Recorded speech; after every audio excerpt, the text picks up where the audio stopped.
Welcome back. Part 1 of this video looked at cellular regulation as a concept.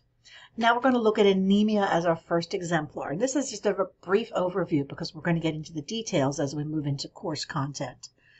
Simply stated, anemia involves a problem with red blood cells, with the end result being reduced oxygen carrying capacity. Since body cells need oxygen, this doesn't play well with the body when it doesn't get its oxygen. How we got to that point involves 4 different categories of causation, and the treatment also stems from said causation. More on that to come.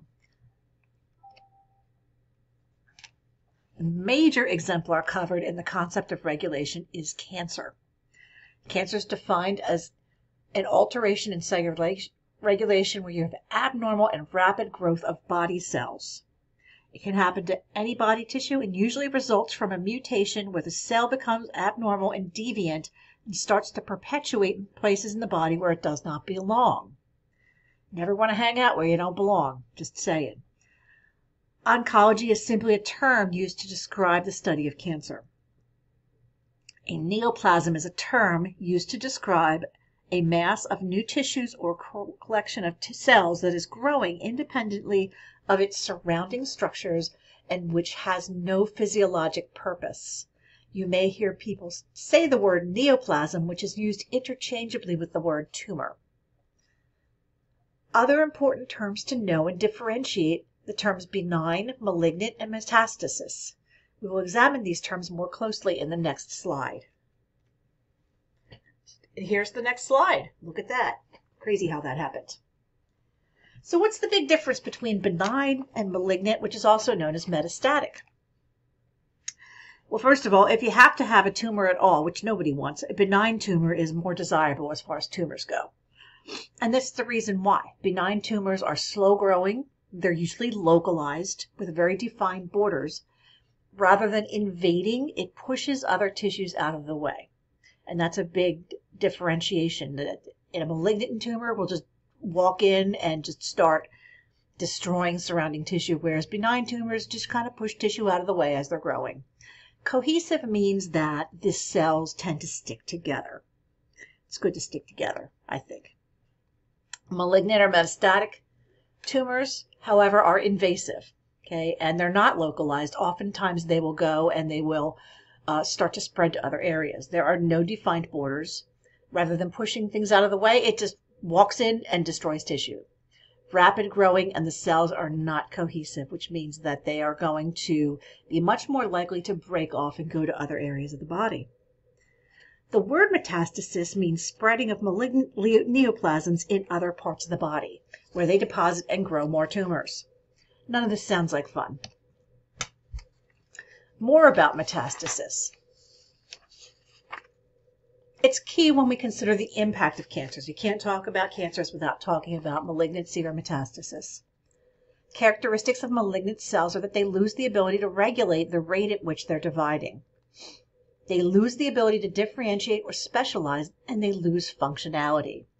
The loss of the ability to inhibit cells around them, and they are usually irreversible changes. The problem, well, one of the problems with metastasis is tumor invasion. Tumors usually start in a localized area, then start to develop vascularization, i.e. their own blood supply. Cells will then detach from the main tumor and spread throughout the body and throughout the blood supply to other areas.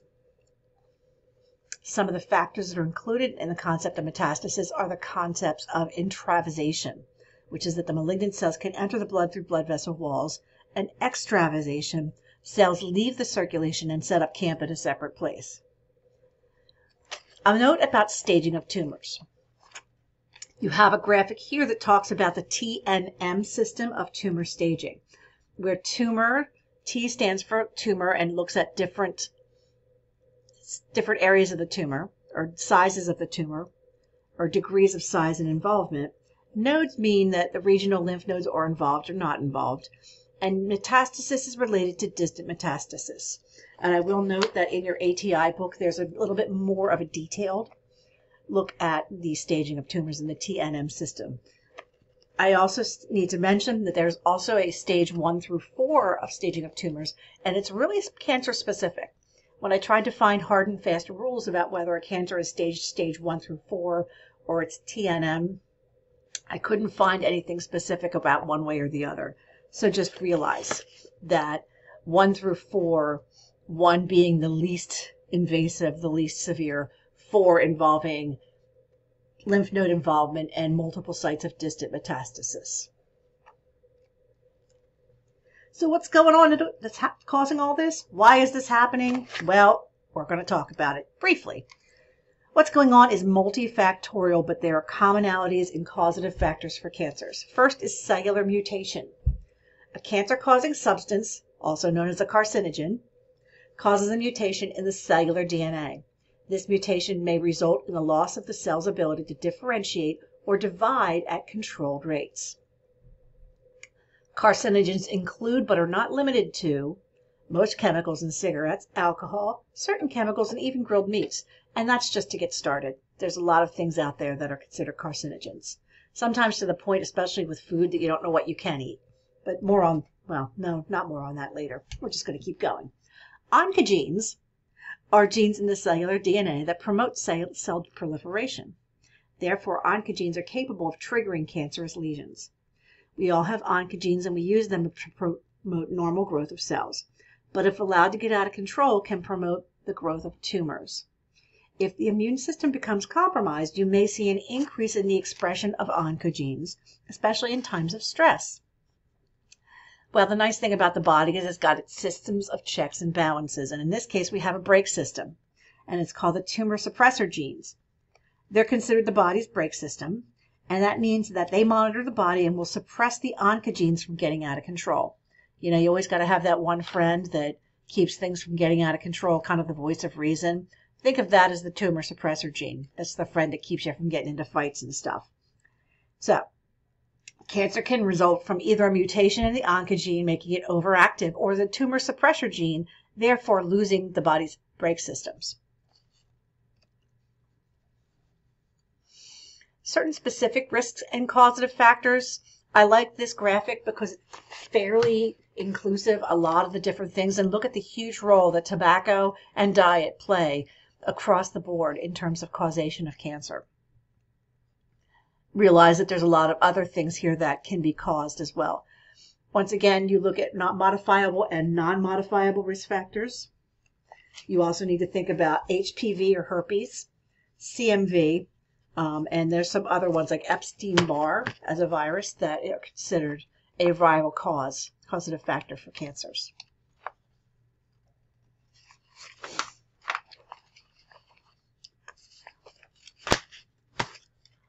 So the problems with cancer, we're going to look a little bit at manifestations and complications as it relates to cancers. One is disruption of function.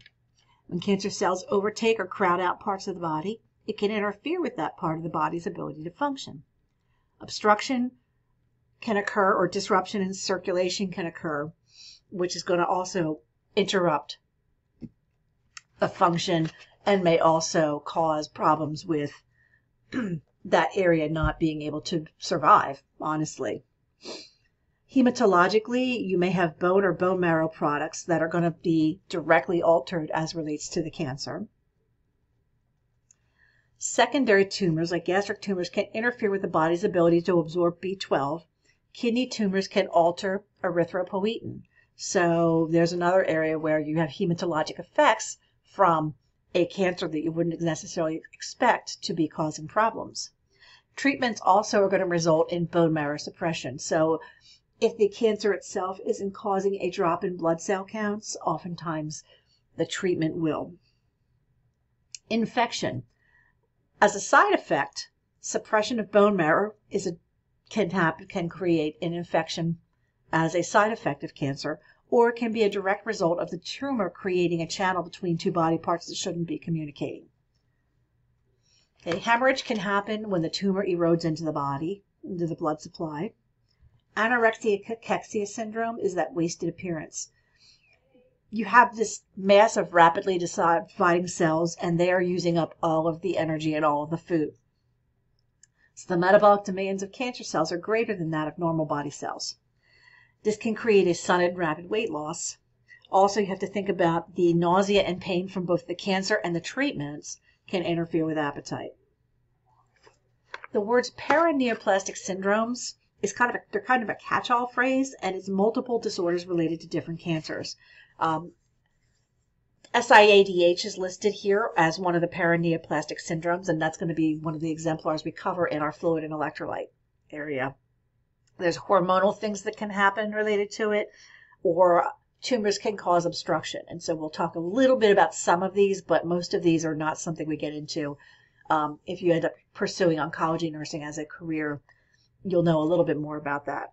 And of course, there's also the psychological stress that I sometimes think gets glossed over, but it's a real problem, especially as it relates to cancer and cancer diagnoses. Oncologic emergencies can happen as a result of the cancer or as a result of the treatment. We're going to spend some time covering tumor lysis syndrome, which is a breakdown of a tumor, which then causes a release of intracellular components like potassium, uric acid, calcium, and phosphate. Well, those things are great inside the cell, but when you have an over amount of them coming out into the bloodstream, it can create problems. This is a nice graphic that kind of looks at tumor lysis syndrome.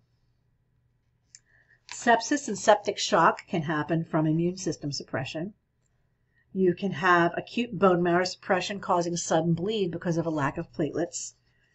Sometimes space-occupying lesions will disrupt perfusion to vital organs, creating an emergency where the organ is developing necrosis or hypoxia. Sadly, cancer is not a disorder that affects just the aged. Cancer occurs across the lifespan, including children and adolescents.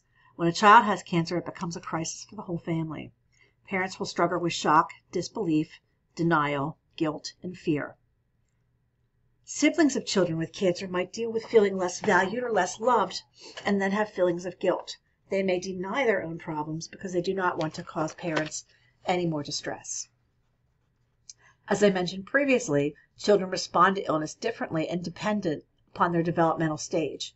You will have a brief review of developmental stages in NUR 201, but it's important to understand how this affects a child's response to illness, especially cancer. Other things to consider are the long-term effects of cancer treatment on the physical development of the child. Things like irreversible damage to the heart, retardation of growth and development, and potential infertility. Some cultures will look at illness as a punishment from a higher power and will affect the client's sense of control.